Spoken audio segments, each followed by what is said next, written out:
Harold Bennett was the kind of man who kept his porch spotless.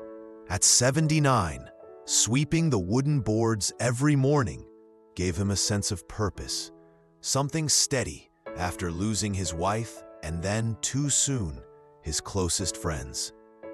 One chilly October morning, as he brushed away fallen leaves, he noticed a tiny squirrel sitting on the railing, staring boldly at him as if he owned the place.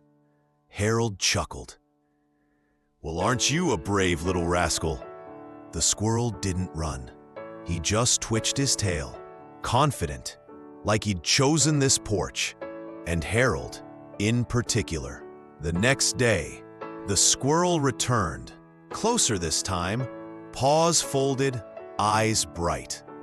Harold found himself talking to him while sipping his morning coffee. "You hungry, fella?" he asked, and placed a single walnut on the railing. The squirrel hopped forward, took the nut gently, almost politely, and then sat beside Harold's chair to eat it. For a man who hadn't had company during breakfast in years, that tiny presence felt like sunlight in an empty room. And so, without meaning to, Harold began saving one walnut each day for his new visitor. A winter storm arrived early that year, thick snow pressing against windows. Harold worried. He kept checking the porch, hoping the squirrel, whom he'd secretly started calling Buddy, had found shelter. But on the third morning, as Harold opened the door, there Buddy was, shivering but alive. Harold's heart softened. He brought out an old shoebox, lined with a warm sock, and placed it near the porch heater. "It's not much," he whispered, "but you're welcome." Buddy sniffed, then curled inside, trusting him completely. It had been a long time since anyone trusted Harold that way. Days passed, each one filling Harold's lonely routines with a small, joyful rhythm. Buddy followed him around the porch, sometimes climbing his pant leg, other times sitting on his shoulder like he was claiming his spot. Neighbors would laugh when they walked by. "Harold's got a new roommate," they'd tease. Harold didn't mind. For the first time since his wife's passing, laughter felt natural. Not forced, not polite, but real. Buddy had become more than a visitor.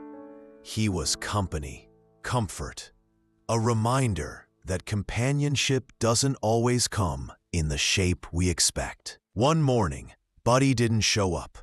Harold waited 10 minutes, 20, an hour.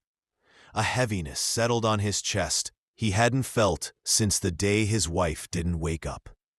He shuffled to the backyard and searched beneath every snowy branch.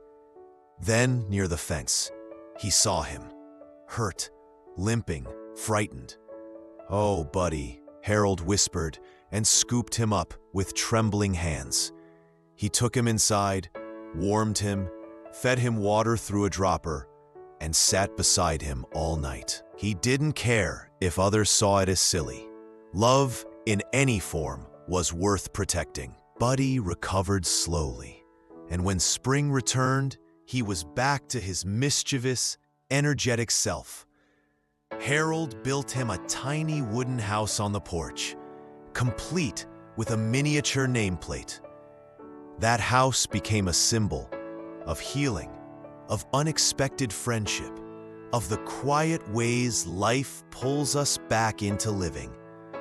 Harold never remarried, never sought new crowds. He didn't need to.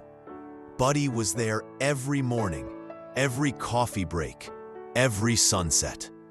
And sometimes, when the breeze moved just right, Harold felt his late wife smiling.